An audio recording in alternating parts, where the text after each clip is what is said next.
अस्सलाम वालेकुम, welcome to learning lights by Ikram. Second year की लेक्चर सीरीज़ को डिस्कस करते हुए आज लेक्चर नंबर 21 कवर करते हैं। आज के लेक्चर में हम चैप्टर नंबर 10 जो कि आपके पास है नॉर्मल डिस्ट्रीब्यूशन, इसकी एक्सरसाइज 10.2 के जिस क्वेश्चन का कंप्लीट सोल्यूशन देखेंगे वो आपके पास है क्वेश्चन नंबर 3 का सी पार्ट। स्टेटमेंट की तरफ चलते हैं। स्टेटमेंट है आपके पास, assume that the distance x that a particular athlete will be able to put a shoot on his first try is normally distributed. Parameter mu is equal to 50 feet and sigma is equal to 5 feet. Statement में आपको कहा गया है assume that a distance x that a particular athlete will be able to put a shoot. ये shoot put एक game होती है जिसमें हम क्या करते हैं, एक मेटल बॉल जो होता है ना उसे थ्रो करते हैं।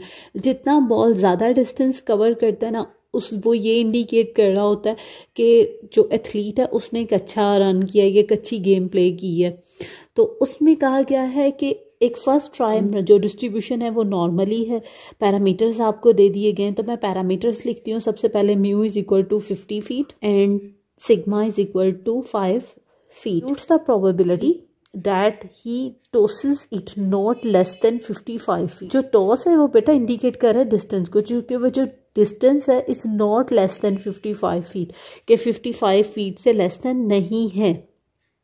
तो क्वेश्चन के फर्स्ट पार्ट को पहले देखते हैं, देन सेकंड पार्ट की तरफ चलेंगे। अब देखिए, आपने प्रोबेबिलिटी फाइंड आउट करनी है। आप लिखोगे प्रोबेबिलिटी, नेक्स्ट वेरिएबल एक्स है जो कि आपके क्वेश्चन में भी गिवन था। अगर ये एक्स ना भी गिवन होता तो म्यू और सिग्मा की वैल्यू को देखते ही आपको पता चल जाना चाहिए था कि ये जी वेरिएबल का क्वेश्चन नहीं है, ये एक्स वेरिएबल का क्वेश्चन है। और ये जी वेरिएबल का क्वेश्चन क्यों नहीं होना था, क्योंकि अगर ये जी का क्वेश्चन होता तो म्यू आपके पास बेटा आपके पास आ जाना था 0 फीट और सिग्मा आपके पास आ जाना था 1 फीट। स्पेसिफाइड वैल्यू है तो वेरिएबल एक्स है। अब इनइक्वालिटी डिसाइड करनी है कि आया लेस आएगा या ग्रेटर आएगा। तो काइंडली वीडियो को पॉज करके बताइएगा कि आपके पास कौन सा साइन आएगा। आपके पास आपको गिवन है नॉट लेस देन, कि लेस देन नहीं है, तो इस पे आपके पास साइन आएगा ग्रेटर देन। ग्रेटर देन मैंने इक्वालिटी का साइन भी यूज किया था, तो अगर आप ये मिस भी कर देते हैं तो इससे कोई फर्क नहीं पड़ता। Probability of x greater than equal to 55 feet. Question में देख रहे हैं एक्स का यूनिट भी फीट में है, म्यू भी फीट में है और सिग्मा भी फीट में है आपके पास। तो आप क्या करोगे, प्रोबेबिलिटी जस्ट कन्वर्जन स्टार्ट करेंगे इसे यूज करते हुए। आप एक्स में से म्यू को माइनस करोगे और सिग्मा से डिवाइड कर दोगे, तो x minus mu divided by sigma. अब लेफ्ट साइड पे जस्ट हमने राइट करना होता है, क्योंकि x में से म्यू डिवाइडेड बाय सिग्मा। बेटा ये ग्रेटर देन इक्वल टू का साइन यू ही 5 फीट में से माइनस कर देंगे म्यू की वैल्यू, बेटा जो आपके पास है 50 फीट, और इसे डिवाइड किससे करेंगे आप, सिग्मा की वैल्यू से जो कि आपके पास है 5 फीट। यहाँ पे आप आएगा प्रोबेबिलिटी यूं ही x minus mu divided by sigma किसके इक्वल होता है, z के इक्वल होता है। ये ग्रेटर देन इक्वल टू का साइन यूं ही। अब आप देख रहे हो आपने x वेरिएबल को z वेरिएबल में कन्वर्ट कर दिया है। और ये कन्वर्ट हम क्यों कन्वर्जन इसलिए कर रहे होते हैं कि जो लास्ट पे टेबल्स गिवन है ना वो जस्ट z वेरिएबल के गिवन है, वो x वेरिएबल के टेबल्स नहीं है। तो इसी वजह से हम z वेरिएबल में कन्वर्ट करते हैं। जब आप 55 में से 50 को माइनस करेंगे बेटा, तो ये आपके पास कितने फीट आएंगे, 5 फीट आएंगे। और जब आप इसे डिवाइड करोगे ना 5 फीट से, तो सबसे पहले तो फीट से कैंसिल होगा। 5 बाय 5 ये आपके पास किसके इक्वल आता है बेटा, ये आपके पास 1 आ जाएगा। अगेन आप क्वेश्चन में देख रहे हो कि ग्रेटर का साइन है, तो ये किसके इक्वल होता है, 1 माइनस 5 ऑफ स्पेसिफाइड वैल्यू, और वो इस क्वेश्चन में क्या है 1। आपने 1 ऐसे माइनस ऐसे, आपने 5 ऑफ 1 की टेबल वैल्यू देखनी है। कौन से टेबल को यूज़ करते हुए, टेबल 9 को यूज़ करते हुए। तो मैं देखती हूँ कि 5 ऑफ 1 के अगेंस्ट आपको क्या वैल्यू मिल रही है। अच्छा देखिए, अब इधर फिर सिंगल 1 है। क्वेश्चन नंबर 3 के बी पार्ट में सिंगल क्या था, -3 था, ये रफ। तो मैं देखती थी -3.0 को 0 में ही देखा था। अब मैं 1 को भी किस में देखूंगी, 1.0 को 0 वाले कॉलम में ही। बेटा ये देख रहे हैं आपके पास टेबल 9 है और 1.0 के अगेंस्ट आपको वैल्यू मिल रही है 0.84134। तो आप 1 में से इसे माइनस करते हो तो ये आपके पास आ रहा है 0.15866। अच्छा बेटा, यहाँ पे मैं एक पॉइंट आपके साथ डिस्कस कर रही हूँ। आपकी बुक में ना आंसर आपको गिवन है 0.1587। बहुत सारे स्टूडेंट ये क्वेश्चन मुझसे बार बार पूछ चुके हैं कि टीचर आंसर मैच नहीं कर रहा। तो बेटा ये आपको अगर याद हो ना, हम छोटी क्लासेस में ना राउंडिंग करते थे, डेसिमल राउंडिंग होती थी, तो कोशिश होती है कि पॉइंट के बाद हम आंसर जो लिखें ना वो 4 डेसिमल प्लेसेस तक लिखें। तो अगर मैं देखो अपने क्वेश्चन में, तो मेरा फर्स्ट डेसिमल प्लेस पे आ रहा है 1, सेकंड पे है 5, थर्ड पे है 8 और फोर्थ पे है 6। मैंने 4th डेसिमल प्लेसेस तक लिखना है, तो मैं नेक्स्ट डेसिमल प्लेस को ना ऑब्जर्व कर रही होती हूँ कि अगर वो 5 या 5 से ज़्यादा होना तो 4th डेसिमल प्लेस पे 1 ऐड कर दो, तो 6 है ना, तो ये बन जाएगा 7। तो या तो आप आंसर 4th डेसिमल प्लेसेस तक लिख लें, या जो आपके कैलकुलेटर ने आंसर आपको दिया है आप वही लिख लें, इसमें कोई फ़र्क नहीं पड़ता। सेकेंड पार्ट की तरफ चलते हैं। अब आप देख रहे हैं कि स्टेटमेंट मैंने जस्ट आपके साथ यहाँ तक रीड आउट की थी 55 फीट तक। ये ना अपनी प्रोबेबिलिटी फाइंड आउट करनी है दैट दिस टॉस, इसमें टॉस क्या इंडिकेट कर रहा है, डिस्टेंस का, कि वो जो डिस्टेंस है वो ट्रेवल कर रहा है बिटवीन 50 फीट एंड 60 फीट। तो जो प्रोबेबिलिटी आपके पास आएगी, प्रोबेबिलिटी ऑफ एक्स, बिटवीन के लिए x lies between 50 to 60।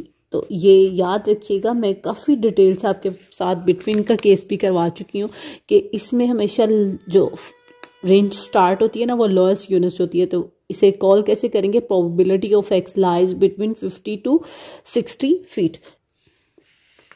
मैंने जस्ट फीट के लिए f यूज़ कर रही हूँ, इधर भी f यूज़ कर रही हूँ क्योंकि फिर क्वेश्चन काफ़ी लॉन्ग जाएगा। तो मैंने 50 फीट में से माइनस क्या करना है, म्यू को माइनस करना है। तो बेटा क्वेश्चन में म्यू की वैल्यू क्या है 50, और डिवाइड आपने किससे करना है, सिग्मा से, that is 5। Less than equal to का साइन यूं ही, एक्स में से भी आपने म्यू को माइनस किया और डिवाइड कर दिया सिग्मा से, again less than equal to का साइन यूं ही। अब आपने 60 फीट में से भी म्यू को माइनस करना है, डेट इज 50 फीट, और इसे भी डिवाइड कर देना है सिग्मा के 5 फीट से। तो देखते हैं कि हमारे पास क्या वैल्यूज बनेंगी। प्रोबेबिलिटी, बेटा जब आप 50 में से 50 को माइनस करोगे तो 0 आएगा, 0 ओवर समथिंग आपके पास क्या बन जाएगा, 0 ही रह जाएगा। 0 less than equal to x minus mu divided by sigma, ये किसके इक्वल होता है, ये z के इक्वल होता है। और नेक्स्ट आपके पास आ जाएगा लेस देन इक्वल टू का साइन यूं ही। 60 में से जब 50 को माइनस करते हैं तो 10 आएगा, 10 को जब 5 पे डिवाइड करेंगे ना तो बेटा आपके पास आ रहा है 2। अब अगर आपको बिटवीन केस याद हो तो हमने सीखा था कि प्रोबेबिलिटी अगर लाइज करे a less than equal to z less than equal to b के दरमियान, इसे भी कैसे कॉल करते थे, probability of z lies between a to b। ये इक्वल होता है, करते हो फाई ऑफ b में से माइनस कर रहे होते हो फाई ऑफ a। तो अगर मैं यही फार्मूला इस पॉइंट पे इम्पोज करूं तो ये क्या बनेगा, अब इसमें b क्या है 2, तो यह आ जाएगा फाई ऑफ 2 में से आप माइनस करोगे फाई ऑफ 0 की वैल्यू, और फिर कौन सा टेबल यूज़ करोगे, टेबल 9 का ही यूज़ करोगे। तो देखते हैं फाई ऑफ 2 के अगेंस्ट आपको टेबल में क्या वैल्यू गिवन है।